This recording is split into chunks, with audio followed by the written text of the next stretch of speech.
Bonjour à chacun. J'aime quand la salle se remplit.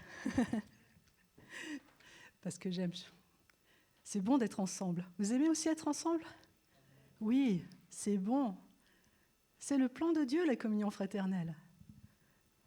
C'est dur de vivre sa foi seul. Et heureusement, on peut se réunir. On a cette liberté encore en Suisse. Profitons-en. C'est bon, on s'encourage. Vous m'encouragez d'être là. J'espère que je vais vous encourager ce matin. C'est le but. C'est le but.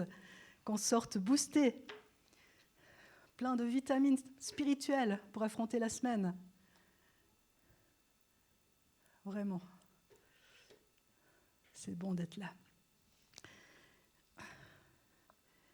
Et quoi qu'on vive ce matin, quel que soit notre défi, on l'a chanté. Il y a un avenir et une espérance.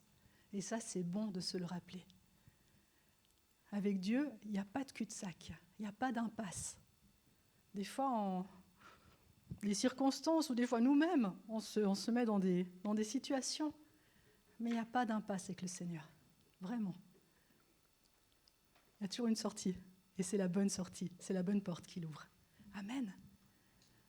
Alors qu'on soit dans la joie, dans la reconnaissance d'appartenir à ce Seigneur tellement merveilleux. Ah, c'est bon ça, c'est bon. On va parler ce matin. En fait, pour moi, c'était normal que ce soit une suite. Si vous étiez là ces derniers temps, à l'étude biblique, on a parlé de la foi dans l'épître de Jacques. Notre ami Jacques nous enseigne sur la foi. Dimanche passé, on était toujours avec notre ami Jacques et on a vu la sagesse. Et c'était bon, on a tous besoin de sagesse. Vous savez, si on n'a pas la sagesse, on peut avoir tout ce qu'on veut autour, mais on risque de ne pas bien gérer. On peut avoir une famille, puis on risque de faire des bêtises, de casser les relations. On peut avoir de l'argent, et puis on va le dilapider n'importe comment. La sagesse, c'est la base. Et la sagesse en Dieu. Et vous savez ce que c'est? Le commencement de la sagesse, c'est la crainte de l'Éternel. C'est pas moi qui invente, hein. C'est dans la parole. Le commencement de la sagesse, c'est la crainte de l'Éternel. Alors si on est là, si on marche jour après jour avec le Seigneur, on a cette crainte, ce respect. Pas avoir peur, trembler, avoir le respect, avoir le souci de lui plaire. Alors il va nous donner la sagesse. Il est marqué dans Jacques que si on la lui demande, il va nous la donner. Et on a été exhortés à la demander pour chaque situation, pour chaque décision qu'on doit prendre. Pour le quotidien de nos vies, on a besoin d'être sages. Et on continue toujours avec notre ami Jacques, et après, dans son épître, il nous parle de nos paroles. Et là aussi, c'est un gros morceau, les amis. Nos paroles.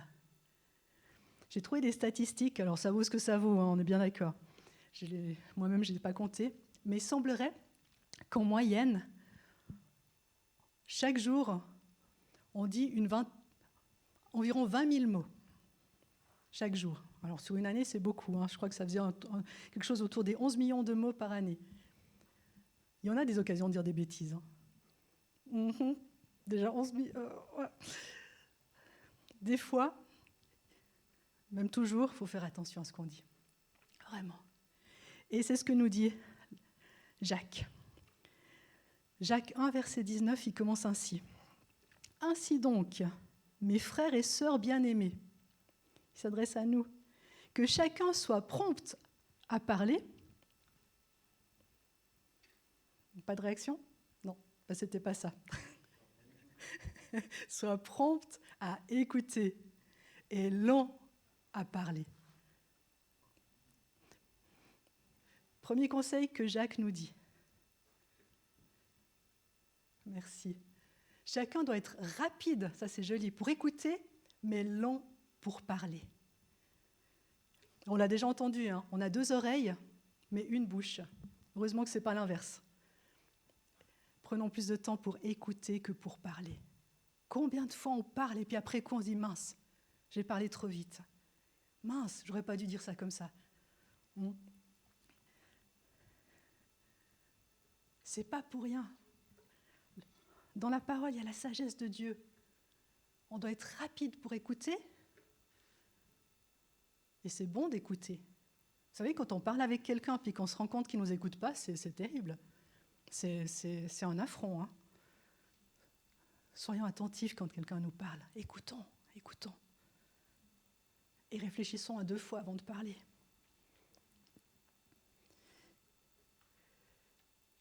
Et puis ensuite, Jacques continue, Jacques 3, et il nous dit « En effet, nous trébuchons tous de bien des manières. Nous faisons des erreurs de bien des manières. Mais si quelqu'un ne trébuche pas en parole, c'est un homme mûr, capable de tenir tout son corps en bride. » La langue, c'est un petit membre de notre corps. Mais mon Dieu, qu'est-ce qu'il est dur à contenir, hein?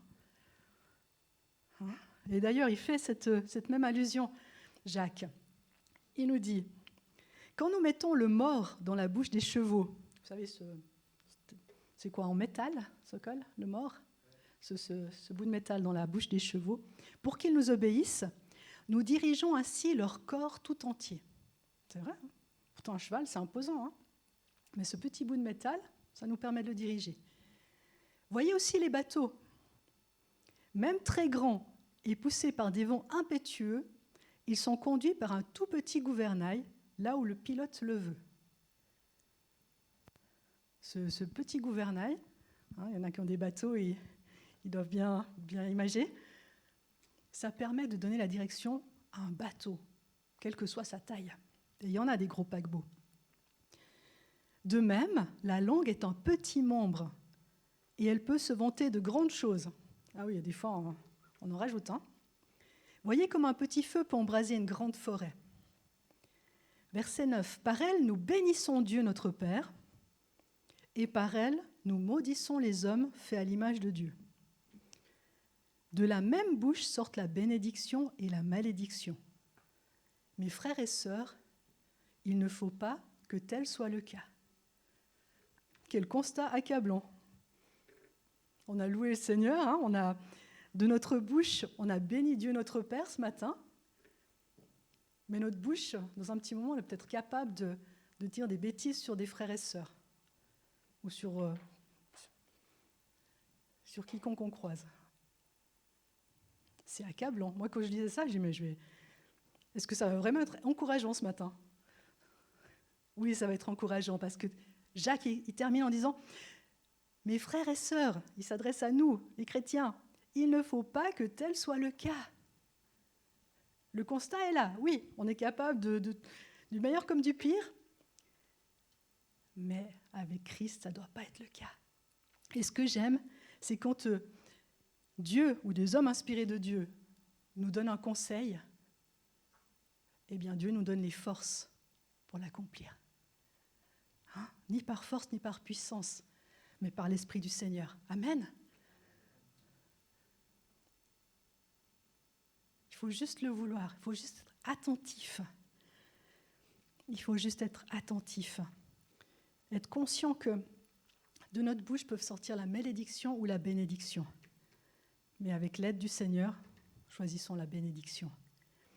Et je réfléchissais, je dis, mais nos paroles, ok, ça sort, mais ça vient d'où? En fait, nos paroles, si on réfléchit,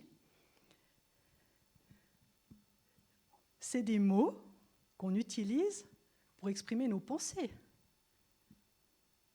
Si je dis rien, vous ne savez pas ce que je pense. Peut-être essayer de deviner par les mimiques de mon visage, peut-être, mais profondément, vous ne savez pas si je vous aime, si je vous déteste, si je vous regarde simplement. Ça se sent. Mais c'est les mots, nos paroles, qui vont verbaliser ce qu'on pense. C'est le moyen que Dieu nous a donné pour communiquer. Et nos pensées, elles viennent d'où? Elles viennent du cœur. Donc si on va à la source, ce qu'on dit vient du cœur. Et d'ailleurs, c'est ce que Jésus nous explique dans Matthieu 12, versets 34-35. Car c'est de l'abondance du cœur que la bouche parle. L'homme bon tire du bien de son bon trésor, et l'homme mauvais tire du mal de son mauvais trésor. Et ça, c'est important de s'en rendre compte. Parce que c'est facile de réfléchir à ce qu'on va dire, de se préparer. Si on a un entretien d'embauche ou si on a un rendez-vous avec quelqu'un, on se prépare un peu. Qu'est-ce qu'on va lui dire? Comment on va lui parler? Ça, c'est une chose. Mais quand on est pris par surprise, on est interpellé, ou il y a quelque chose qui se produit rapidement, là, on n'a pas le temps de se préparer. Qu'est-ce qui va sortir? Des fois, et c'est ce qu'il y a dans notre cœur qui va sortir. Je vais vous donner un exemple, un vécu. J'étais déjà jeune chrétienne, j'étais toute jeune, j'avais une vingtaine d'années, et puis je me suis retrouvée à m'occuper de 5 enfants, vraiment des pitchounas, ils étaient choux, et du chien, un gros labrador. Les parents devaient partir un après-midi, puis il n'y a pas de souci, je connaissais les gamins, ils me connaissaient, je me suis dit, on va passer un bel après-midi. On était se promener le chien, dans les champs. Le chien, il avait une corde de, 5, 6, 7 mètres. Et ce que je n'ai pas vu, c'est qu'un des enfants, un des gamins, il a lancé un bâton, mais dans mon dos. Alors imaginez la scène, moi je suis avec la corde, la laisse, les 5 gamins. En lançant un bâton dans mon dos, le chien, il court après le bâton. Donc le chien, il court, la laisse, moi j'y vois rien. Elle se défait. Mais quand elle arrive à 5-6 mètres, qu'est-ce qui se passe? Je me retrouve à plat ventre par terre. Et là, il n'y a pas le temps de réfléchir, dire qu'est-ce que je vais dire aux enfants, Non, ça sort direct, parce que c'est tellement surprenant. Une belle promenade, et tout à coup on se retrouve par terre. C'était pas beau ce qui est sorti de mon cœur. Vraiment pas beau. Et c'était une période où j'étais pas très bien. C'était une période compliquée, et j'étais pas très bien, pas très en forme spirituellement. Mais quand j'ai entendu ce qui est sorti de ma bouche, c'était grossier. Je dis, mon Dieu, mais j'en suis où? Ça m'a fait, vous savez, comme un électrochoc. Je dis, j'ai dit ça alors que je ne suis pas grossière. Ça n'a jamais été un problème pour moi, je ne suis pas grossière. Et pourtant, c'est des grossièretés qui étaient sorties. Je me suis vraiment... j'ai demandé pardon aux enfants, je dis, mais je suis désolée. En plus, ce n'était pas leur faute, quoi. Voilà. Et ça m'a fait une leçon. Je dis, Joanne, tu n'étais pas en forme spirituellement, tu te laissais aller à ce moment-là. Et voilà, c'est pas beau. Et je me suis dit, plus jamais. Moi, je veux nourrir mon cœur des bonnes choses. Je veux nourrir mon cœur de la parole de Dieu. Je veux nourrir mon cœur du temps que je passe avec le Seigneur et du temps que je peux passer avec les frères et sœurs. Et je suis sûre que si je me retrouve aujourd'hui à plat ventre, il ne sortira pas ce qui est sorti il y a quelque temps. Moi, j'étais jeune, j'avais 20 ans. Et ça doit être des petites alarmes. Pas la condamnation. Ça se rattrape, je me suis excusée, puis on n'en parle plus. Mais c'est des petites alarmes. Oh, attention. On nous coupe la route. On est en train de conduire, on nous coupe la route. Qu'est-ce qui sort de notre bouche? On bénit le conducteur ou autre chose? On s'améliore. Jésus veut nous rendre parfaits. Limer tout ce qui n'est pas parfait et nous rendre de gloire en gloire, toujours plus à son image. Amen. Et c'est dans ces petits détails. C'est dans les petits détails de la vie quotidienne qu'on voit ce qui est encore à améliorer.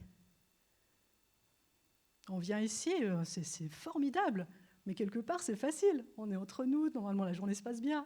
C'est facile, mais à notre travail. Actuellement, j'ai une nouvelle chef et je dois vraiment avoir toute la sagesse du Seigneur pour être un exemple avec elle, pour savoir comment la prendre, comment ne pas la blesser, C'est tout un travail. Et je vous dis que j'ai vraiment besoin de la sagesse de Dieu et d'avoir les bonnes paroles. Nos paroles, ça peut tout changer. Ce matin, excusez-moi, mais si je vous dis que vous êtes tous des abrutis, ça va faire quoi? Vous allez peut-être décourager, fâcher, je vous comprends. Je ne vais pas amener la vie si je dis des bêtises comme ça. Amen. Mais si je dis la vérité, que vous êtes formidables, qu'il est bon d'être avec vous et que le Seigneur a des plans extraordinaires pour chacun de vous, ça produit la vie, ça change tout. Et c'est ce petit membre qui est notre langue qui peut changer la direction de nos vies et des vies qui nous entourent. C'est impressionnant. C'est une sacrée responsabilité, hein, les amis. Proverbe 28, verset 21, nous dit « La mort et la vie sont au pouvoir de la langue. Celui qui l'aime en mangera les fruits. » On veut manger des bons fruits ou des fruits pourris? La mort et la vie sont au pouvoir de la langue. Et ça, c'est important. Vous savez, Dieu a mis des principes. Dieu a créé la terre, l'univers, tout ce qui y vit par sa parole. Dieu dit et la chose fut. Dieu dit et la chose fut. Lui, il a donné la vie. Tout ce qu'il a fait était bon, était bon, était bon, et quand il a fait l'homme, c'était très bon. Et Jésus, quand il était sur terre, par sa parole, il a amené des guérisons, il a fait des miracles. Par sa parole. Et ce même principe nous est donné. Nos paroles ont une puissance créatrice ou destructrice. Et ça, des fois, on ne fait pas attention. On ne fait pas attention. Nos paroles, elles ont un impact.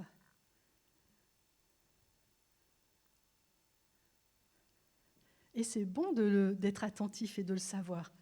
Dans une situation, on peut parler et proclamer la sortie de cette impasse, ou on peut parler et proclamer qu'on va y rester, que ça ne va jamais changer.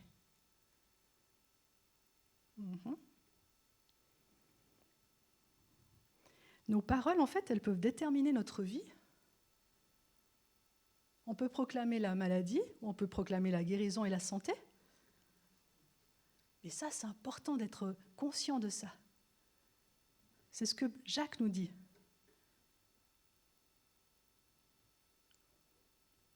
Avec nos paroles, c'est comme si on sème des graines. Qu'on le veuille ou non, on sème des graines. Il n'y a pas de terrain neutre avec nos paroles. Alors semons des bonnes graines. Que ce ne soient pas des mauvaises herbes qui vont pousser, mais des belles fleurs, des beaux fruits,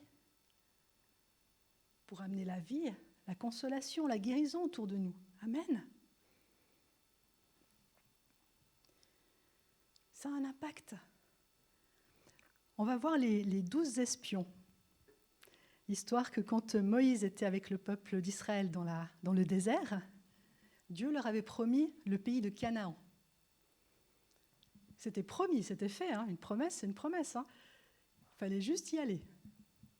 Et puis Moïse a envoyé 12 espions pour voir comment c'était ce pays de Canaan, si le pays était bon, si la population était facile à battre. Ils sont allés, ils ont passé 40 jours, et sont revenus les 12. Et ils avaient vu les mêmes choses, ça c'est un fait. Ils avaient vu quoi? Ils avaient vu que le pays était bon, qu'il y avait des gens qui étaient un peu grands. Il y avait des géants quand même. Et on va lire le récit que les 12 espions ont donné à Moïse de leur voyage là.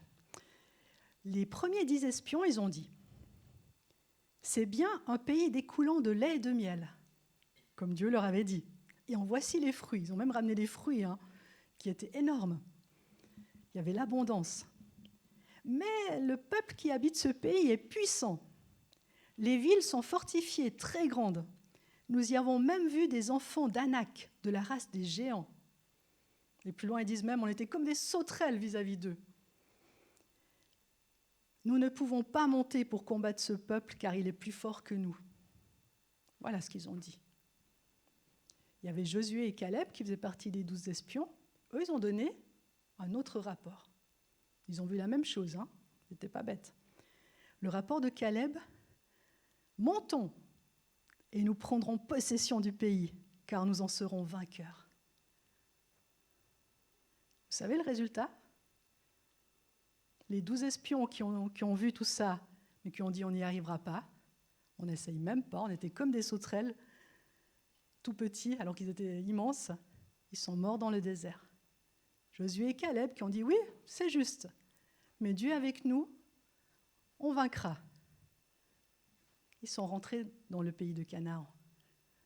ils sont rentrés dans leur destinée. Parce que ça ne s'arrête pas là, il y a toute la suite. Il y a toute la suite. Ne nous arrêtons pas à ce qu'on voit et à proclamer qu'on ne peut pas. Ok, on fait le constat, les situations des fois sont difficiles, mais proclamons qu'avec Dieu tout est possible.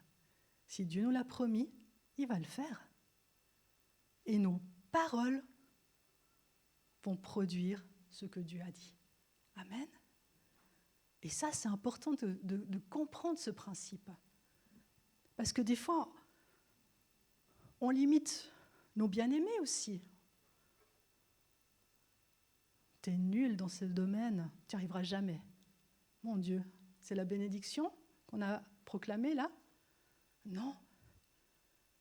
Mais dire, c'est bien, tu t'améliores, tu vas y arriver. Tu vas y arriver.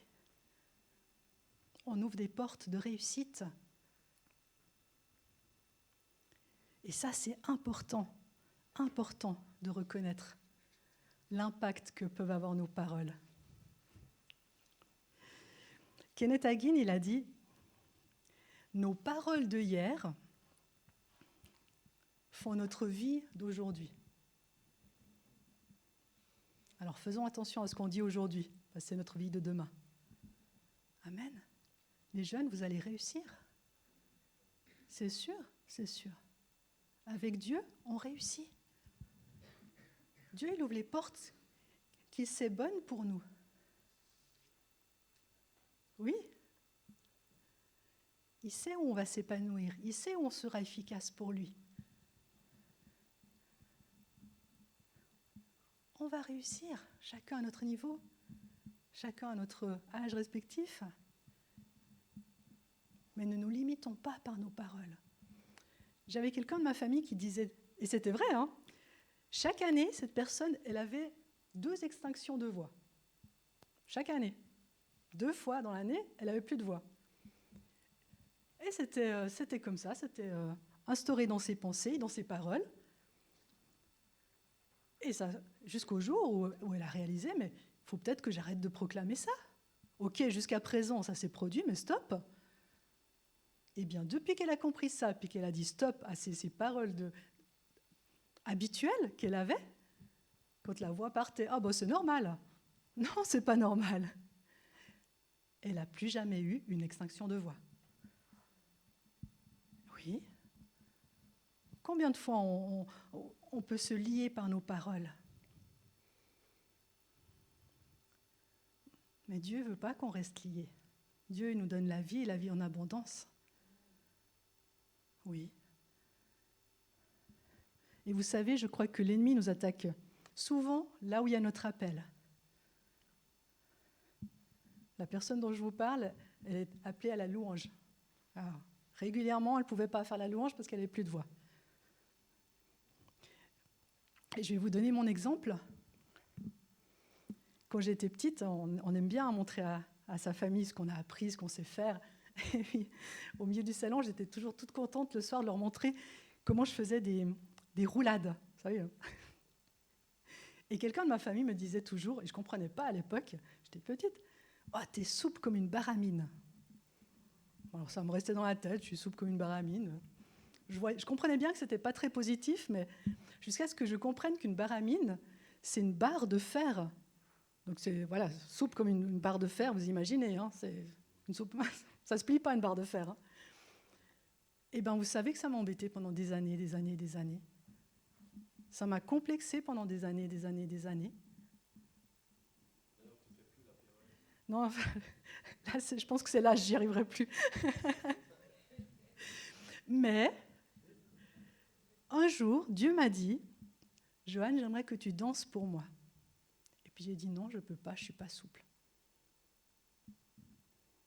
Le diable, il savait où appuyer. Parce qu'autrement, que je sois souple ou pas souple, qu'est-ce que ça peut me faire? Je bouge, je vis, ça, tout va bien. Mais ça m'a bloqué dans l'appel que Dieu avait. Jusqu'à ce que je réalise aussi, puis non, si Dieu m'appelle, peu importe de quoi j'ai l'air, j'obéis. Et je me délie de ça. Amen. Et je crois que c'est bon d'être attentif aux impossibilités qu'on s'est mis ou que les gens ont mis sur nous. Et de se dire, non, ça suffit. Je veux être libre. Tu réussiras jamais. Mais qui c'est qui dit ça? Mon Dieu, il ne dit pas ça. Il dit que je serai la tête et non la queue. Qu'est-ce que Dieu dit? Et qu'est-ce que les hommes ou nous-mêmes on s'est dit sur nos vies? Restons pas dans ces prisons, ces carcans.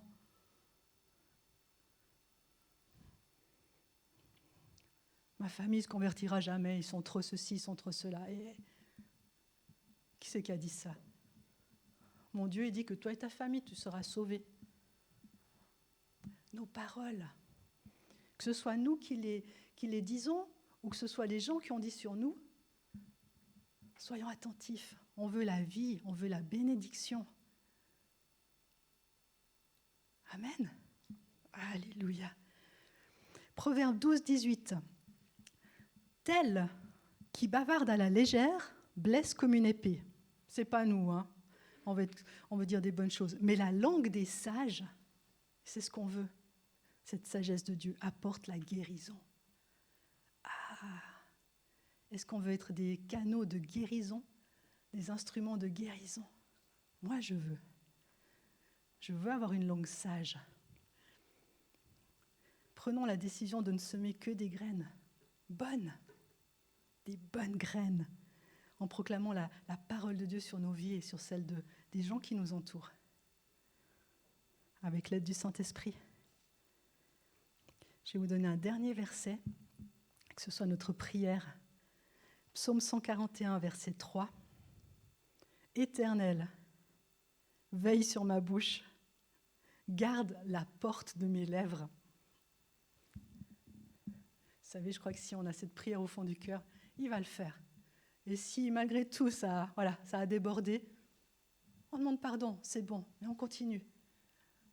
Amen. Vous savez, quand on demande à Dieu de nous faire aller plus loin, de nous rendre attentifs, on veut s'améliorer dans tel domaine, le Saint-Esprit va nous montrer.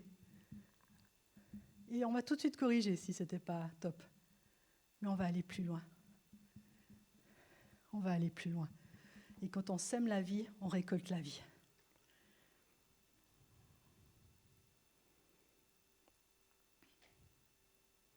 On va être des instruments d'encouragement, de construction, de guérison. Je pense que plutôt que de passer aux petites annonces, au café,